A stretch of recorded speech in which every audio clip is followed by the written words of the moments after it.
Hello friends. So IPL has started और पहले match आपने एक तरीके से देख लिया होगा और रिजल्ट क्या हुआ है।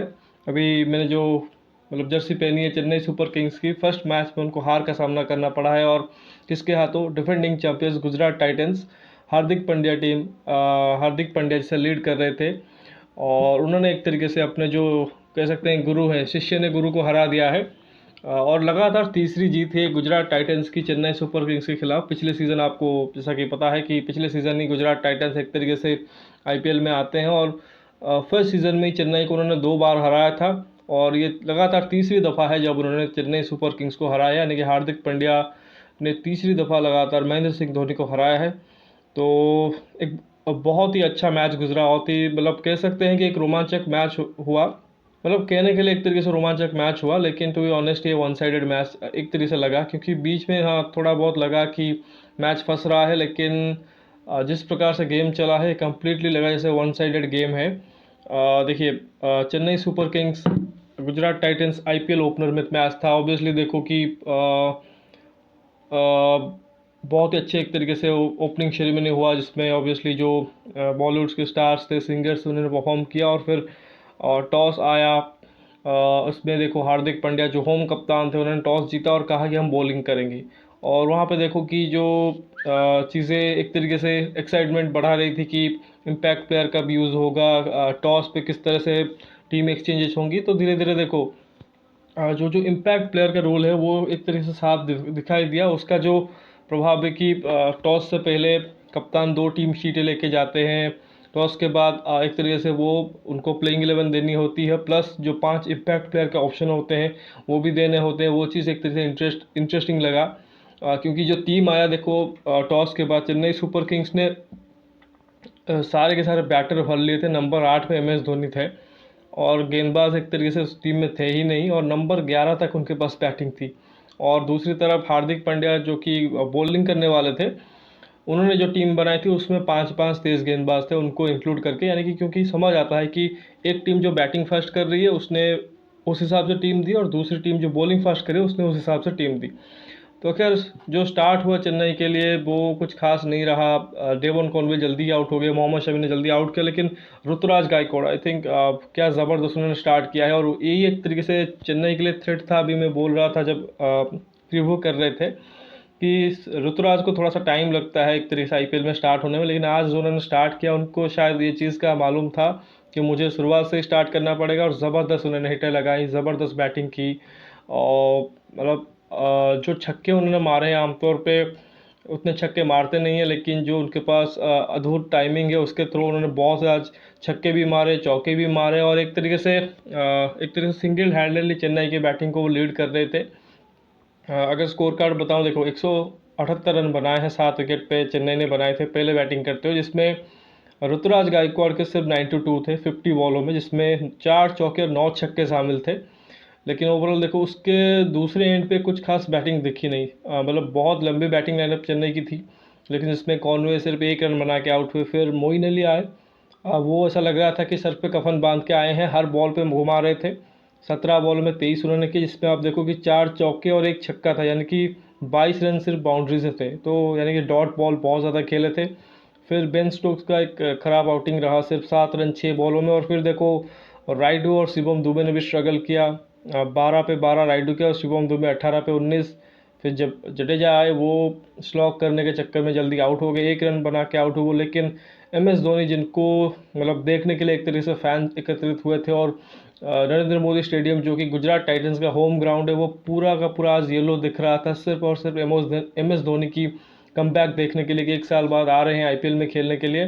तो उनको सेलिब्रेट करने के लिए लोग काफ़ी सारे आए हुए थे और उन्होंने निराश नहीं किया है। एक तो कल से ही एक सस्पेंस बना रहा था कि क्या एम एस धोनी खेलेंगे कि नहीं, क्योंकि थोड़ी सी इंजरी कंसर्न थी, लेकिन फाइनली वो आए, खेले ओपनिंग सेरेमनी में, वो आए स्टेज पे, टॉस पे आए और फिर फाइनल जब बैटिंग करने आए तो उन्होंने 1 छक्का और 1 चौका मारा, जो कि शायद सीएसके फैंस के लिए, जितने भी उनके एम एस धोनी फैंस हैं उसके लिए काफ़ी था कि जो चाहिए था एक तरीके से वो मिल गया। ऑब्वियसली एज अ फैन मैं खुद चाहता था कि वो ऊपर बैटिंग करने आए, और भी लोग चाहते होंगे कि वो ऊपर आए थोड़ा सा, लेकिन उनको शायद पता है कि उस वक्त शायद उनका आखिरी में जाना आखिरी 2-3 ओवर में ही जाना सही होगा, जहाँ पे वो सिर्फ हिटे लगाए जाए, बाकी ऊपर जो इन्फॉर्म बैटर्स है उनको खेलने दे।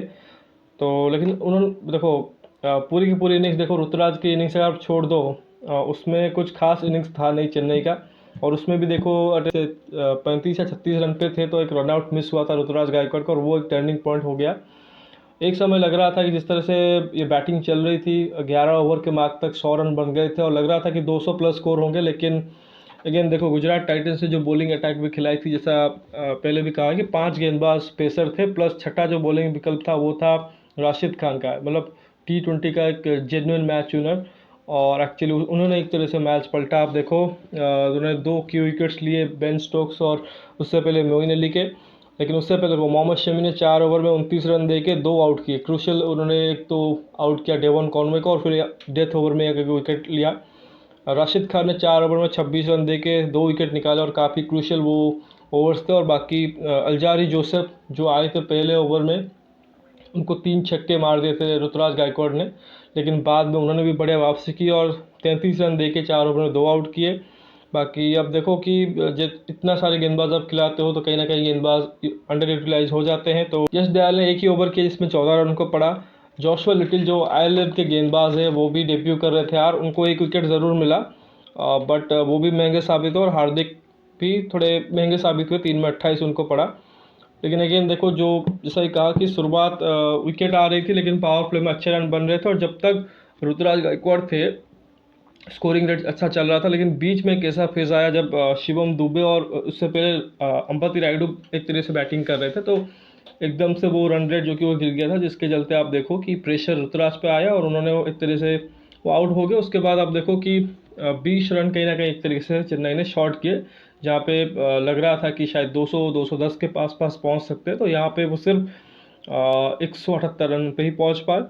और कहीं ना कहीं आप देखोगे कि तारीफ करनी पड़ेगी जो गुजरात टाइटंस के गेंदबाज थे और हार्दिक पांड्या एज कैप्टन भी, जिस तरह उन्होंने रिस्ट्रिक्ट किया।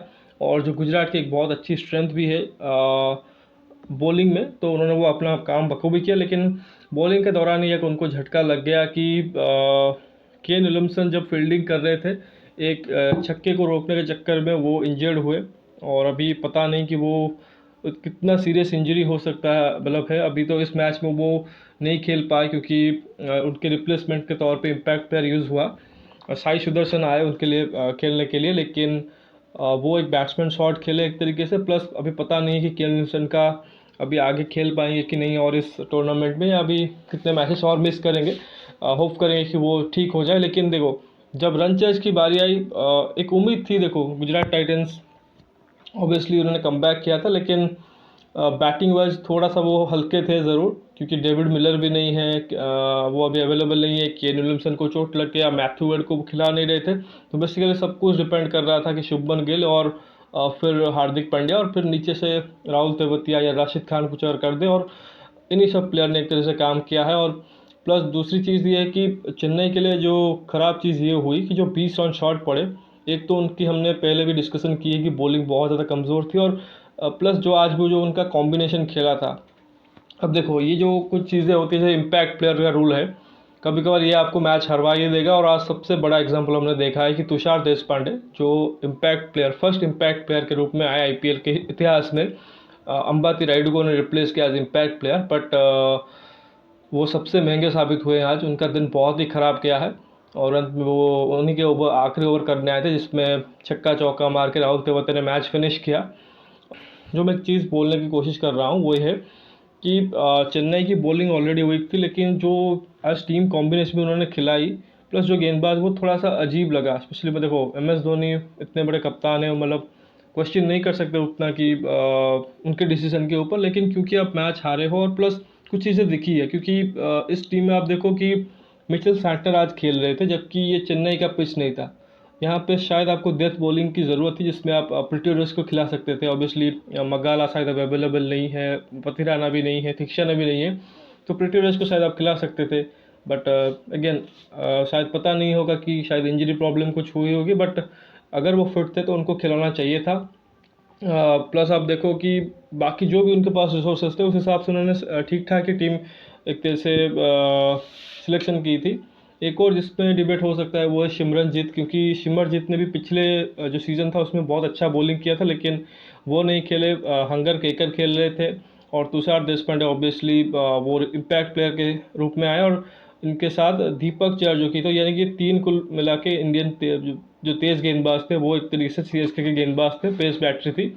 स्पिन वाइज इनके पास अच्छी खासी एक्सपीरियंस थी, लेकिन उसमें विकेट टेकर कोई नहीं थे। वो सब के सब कंटेन करने वाले गेंदबाज थे, खासकर जब आप बैटिंग सरफेसेस पे खेलते हो।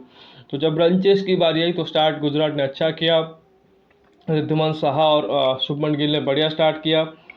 रिद्धिमान साहा ने 16 में 25 के क्विक स्टार्ट दिया था, और दूसरी तरफ शुभमन गिल तो बढ़िया बैटिंग कर ही रहे थे। मतलब एक तरफ हमने ऋतुराज से क्लासी बैटिंग दिखी, तो दूसरी तरफ शुभमन गिल जो ऑलरेडी इन फॉर्म है और इंडिया के लिए इतना अच्छा कर रहे हैं, उन्होंने भी अपना क्लास दिखाया। फिर आप देखो कि हंगर केकर आए, उन्होंने शाह को आउट किया। फिर आप देखो उनके तरफ से जो इम्पैक्ट प्लेयर आए शाही सुदर्शन, उन्होंने एक पार्टनरशिप ज़रूर की, लेकिन बहुत धीमे खेल रहे थे। लेकिन 17 बॉल में 22 रन बना के वो भी आउट हुए। अगेन हंगर केकर नहीं उनको आउट किया, और वो बीच में थोड़ा सा मतलब टैक्टिकली शायद कह सकते हैं, मतलब MS धोनी इतने बड़े कप्तान हैं, मतलब उनसे मतलब उनके कैप्टनसी के बारे में क्या कहें, लेकिन थोड़ा सा वहाँ पे लगा कि एक तो उन्होंने पूरे मैच में मोइन अली का यूज़ नहीं किया है, जो उनका छठा बॉलिंग विकल्प था। ऑब्वियसली बेन स्टोक्स भी थे, लेकिन बेन स्टोक्स जैसा कि ऑलरेडी मैंने आपको बताया हुआ है कि वो इनिशियल मैचेस में बॉलिंग नहीं करेंगे, उनकी इंजरी इश्यूज़ की वजह से सिर्फ एज ए प्योर बैटर खेलेंगे। तो मोइन अली को शायद उस फेज़ में वो यूज़ कर सकते थे, बट उन्होंने वहाँ पे उनसे बॉलिंग नहीं करवाई। प्लस हंगर केकर ने फर्स्ट ओवर में विकेट दिया, लेकिन फिर उनको रोक के बहुत देर बाद उनको लाए, और जब लाए वही एक तरह से उन्होंने विकेट लिया। लेकिन तब तक मैच एक तरह से स्मूथली गुजरात आराम से जीत रही थी। लेकिन फिर हुआ कि वो बीच में थोड़ा सा वो फेज़ आया जब जडेजा ने आके हार्दिक को आउट किया। बहुत ही ख़राब शॉट हार्दिक से, क्योंकि नॉर्मल वो स्वीप खेलते नहीं है, लेकिन बहुत ही ख़राब शॉट खेल के वो एक गलत मोमेंट पे वो आउट हुए। लेकिन एक तरीके से देखो शुभमन गिल तो बढ़िया बैटिंग कर रहे थे, लेकिन वो भी 63 रन बना के वो आउट हुए 36 बॉलों में, जिसमें 6 चौके और 3 छक्के मारे। उनको आउट किया तुषार देशपांडे ने। मतलब वो भी एक काइंड ऑफ ख़राब शॉट ही था, क्योंकि ऑलमोस्ट आप मैच जीतने के कगार पे खड़े हो, और शायद वो जो फिनिश लाइन थी उसको उनको क्रॉस करवाना था। लेकिन वहाँ पे जब वो आउट हुए एक्चुअली में मैच फंसा, और तब लगा कि शायद हाँ अब थोड़ा सा चेन्नई चौकी बैक कर सकती है, क्योंकि ऑलरेडी केन विलियमसन बाहर थे, एक बैट्समैन शॉट हो गया था। लेकिन वहीं पे देखो विजय शंकर आए, राहुल तेवतिया, ऑब्वियसली बहुत बड़े सुपरस्टार तो ये नहीं है इंटरनेशनल क्रिकेट में, लेकिन ऑब्वियसली राहुल तेवतिया को हमने IPL में करिश्मा करते हुए देखा है काफ़ी बार।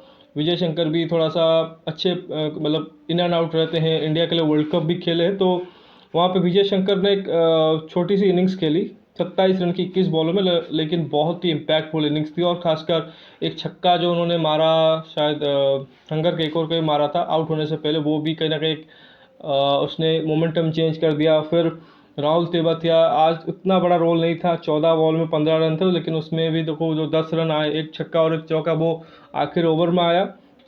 लेकिन जो सॉलिड इम्पैक्ट यहाँ पे मुझे लगता है कि शुभमन गिल के बाद था बैटिंग में, वो था राशिद खान का। बहुत छोटी इनिंग्स थी, सिर्फ 10 रन की 3 बॉलों में, लेकिन वो सबसे क्रूशियल इनिंग्स थी, क्योंकि जिस सिचुएशन पे वो आए वहाँ पे चाहिए विजय शंकर आउट हो चुके थे, और 2 ओवर में 23 रन चाहिए थे। वो एक तरह से आए हैं। और उसके बाद देखो आते संगे उन्होंने फर्स्ट बॉल में छक्का मारा दीपक चहर को, फिर अगले गेंद पे चौका मारा, और उसी ने एक तरह से मैच एकदम से वो जो कहता है हल्की सी वो फंसी हुई थी मैच, वो एकदम से टिल्ट कर दी एक तरह से गुजरात के तरफ, गुजरात के लिए। तो ओवरऑल देखो चेन्नई की तरफ से अब देखो दीपक चहर ने इकोनॉमिकल रहे हैं, 4 में 29 रन दिए हैं, लेकिन वो 29 में से आप देखो 15 रन आखिरी ओवर में आए, जो कि एक क्रूशियल ओवर था, जो कि पेनल्टीमेट ओवर था, जो लास्ट मतलब 90th ओवर था। उसके बाद देखो तुषार देशपांडे इम्पैक्ट प्लेयर के रूप में आए थे, लेकिन जैसा कहा कि इम्पैक्ट प्लेयर इम्पैक्ट टीम के लिए डाल नहीं पाए। 51 रन उनको पड़े हैं 3.2 ओवर में, एक आउट गया है, बड़ा विकेट था शुभमन गिल का, लेकिन बहुत ज़्यादा रन दे दिए हैं। एक जो पॉजिटिव ऋतुराज गायकवाड़ के बाद अगर कोई पॉजिटिव चेन्नई इस मैच से ले सकती है, वो है राजवर्धन हंगर केकर के लिए। 4 ओवर में 36 रन देके 3 विकेट लिया, और क्रूशियल विकेट उन्होंने आउट किए हैं। बाकी मिच सैंटनर और रविंद्र जडेजा ने इकोनॉमिकल बॉलिंग की। जडेजा ने एक हार्दिक को आउट किया था, बट अगेन एक जो थोड़ा सा प्रॉब्लम रहा कि जो मोइन अली को उन्होंने यूज़ नहीं किया, शायद वो एक ऐसा एरिया था जिस पे काम कर सकते थे महेंद्र सिंह धोनी। लेकिन खैर ये मैच अब हार गए हैं, और देखो एज अ फैन ऑब्वियसली बुरा लगता है, लेकिन अगर मतलब ऑनेस्टली बताऊं तो सरप्राइज नहीं हुआ इस रिजल्ट से। ऑब्वियसली मैं खुश हूं कि एटलीस्ट ऋतुराज गायकवाड़ को जिस एनर्जी के साथ वो आ जाए बैटिंग करने के लिए, मतलब ऐसा उनको कभी नहीं देखा है कि इतना ज़बरदस्त वो अटैक कर रहे थे, स्टार्टिंग में इतने सारे छक्के मार रहे थे, वो भी प्योर टाइमिंग के दम पे। फिर हंगर केकर को लेके शायद उम्मीद नहीं थी कि वो आज खेलेंगे, मुझे लग रहा था सिमरजीत और तुषार देशपांडे स्टार्ट कर सकते हैं, लेकिन हंगर केकर खेले, इतना अच्छा बॉलिंग किया और 20 रन शॉर्ट होने के बावजूद, मतलब एक्चुअल में शायद लोग यही सोचेंगे कि यार ये मैच जो कि चेन्नई वो डिफेंड कर सकती थी total, but to be honest 20 run short रह गए थे। जो एफर्ट गेंदबाजों ने किया, जो कर सकते उन्होंने अच्छा किया, लेकिन सामने वाली टीम ने भी अच्छा क्रिकेट खेला है। और कैरेक्टर्स है उस टीम में, चाहे शुभमन गिल हो, राहुल तेवतिया हो, इनफैक्ट राशिद खान हो, उन्होंने आके पहली बॉल पर अंडर प्रेशर छक्का मारना आसान नहीं होता है, तो वो उन्होंने किया, तो क्रेडिट तो गुजरात टाइटंस। बाकी ये अभी फर्स्ट मैच है तो उतना मतलब अभी सोचने का बात नहीं है, लेकिन हाँ ये जो इम्पैक्ट प्लेयर का रोल है इसको देखते हुए सही से इस्तेमाल करना पड़ेगा, सही कॉम्बिनेशन एक तरह से खिलाना पड़ेगा। और चेन्नई के लिए ये एक टास्क रहेगा क्योंकि ऑलरेडी उनके पास बॉलिंग लाइनों में विकल्प कम है, तो ऐसे में उनको सही तरीके से इस्तेमाल करना पड़ेगा। और मुझे लगता है कि ऑब्वियसली सैंटनर ने आज अच्छी बॉल ज़रूर डाली है, लेकिन अगले मैच में अगर एक बदलाव मैं देख सकता हूँ वो ये कि आप प्रोट्यूरस को लाइए सैंटनर की जगह पे, थोड़ा सा डेथ बॉलिंग आपकी एक तरीके से अच्छी होगी। और बाकी स्पिन में आप देखो तो अगर आप चाहोगे तो मे भी प्रशांत सोलंकी को, जैसे आज आपने तुषार देशपांडे को यूज़ किया एज इम्पैक्ट प्लेयर, तो मे भी आपको एक स्पिनर चाहिए होगा तो प्रशांत सोलंकी को आप एज इम्पैक्ट प्लेयर यूज़ कर सकते हो जब तक फिक्शन अवेलेबल नहीं होते। वंस फिक्शन अवेलेबल हो जाते हैं फिर आपको ये भी सोचना पड़ेगा कि आपकी जो टॉप ऑर्डर के 3 बल्लेबाज हैं, कॉनवे, बेन स्टोक्स और मोइन अली, में भी वहाँ पे आपको कॉनवे या मोइन अली में भी शायद कॉनवे के ऊपर कॉल लेनी पड़े, तो कॉम्बिनेशन के हिसाब से। लेकिन फ़िलहाल अभी उतना सोचने की ज़रूरत नहीं है, एक भी मैच हुआ है। ऑब्वियसली डेथ बॉलिंग एक प्राइमरी कंसर्न है जो कि ऑलरेडी हमने डिस्कस किया है, लेकिन उसके लिए उनके जो बैटर्स है थोड़ा सा एक्स्ट्रा स्टेप अप करना पड़ेगा, जो कि हो सकता है वो आगे के मैच में करें डेफिनेटली। डेवन कॉनवे अच्छे बैटर हैं, फिर मोइन अली से भी उम्मीद होगा, और बेन स्टोक्स तो चैंपियन प्लेयर है, मतलब किसी ना किसी मैच में ज़रूर करेंगे। लेकिन अगेन इनका जो अगला मैच है वो लखनऊ सुपर जायंट के साथ है और शायद 3 तारीख को है, तो उम्मीद करेंगे कि वहाँ पे वो अच्छा करें। बाकी 2 और मैचेस देखो, कल वीकेंड है ऑब्वियसली, सैटरडे फिर संडे, तो डबल हेडर्स होंगे, 4 मुकाबले 2 दिनों में। तो 1 मिनट आपको बताता हूँ जी, 3 तारीख को इनको खेलना है अपने घर पे चेन्नई पे लखनऊ के साथ। अगेन मुश्किल एक तरीके से होगा चेन्नई के लिए अच्छी टीम के अगेंस्ट। लेकिन कल जो 2 मैचेस है, एक तो पंजाब के साथ कोलकाता का मैच है और फिर रात को लखनऊ और दिल्ली का मैच है। तो पंजाब और कोलकाता का मैच जो कि मोहाली में होगा, यानी कि होस्ट होंगे पंजाब, और फिर रात को इकाना स्टेडियम पे लखनऊ होस्ट करेगी दिल्ली को, तो 2 बड़े मैचेस हो सकते हैं। तो देखते हैं किस तरह से मैचेस होते हैं। फिलहाल इस वीडियो में इतना ही, आशा करता हूँ आपको वीडियो अच्छा लगा होगा। अच्छा लगा है वीडियो तो प्लीज़ इस वीडियो को लाइक कर दीजिए, साथ ही चैनल को सब्सक्राइब ज़रूर कीजिए और दोस्तों तक शेयर भी कीजिए, और साथ ही नोटिफिकेशन की घंटी भी दबा लीजिए। साथ ही कोई कमेंट देना चाहते हैं कमेंट सेक्शन में तो वो भी दीजिए। मिलते हैं अगले वीडियो में, तब तक के लिए धन्यवाद। जय हिंद।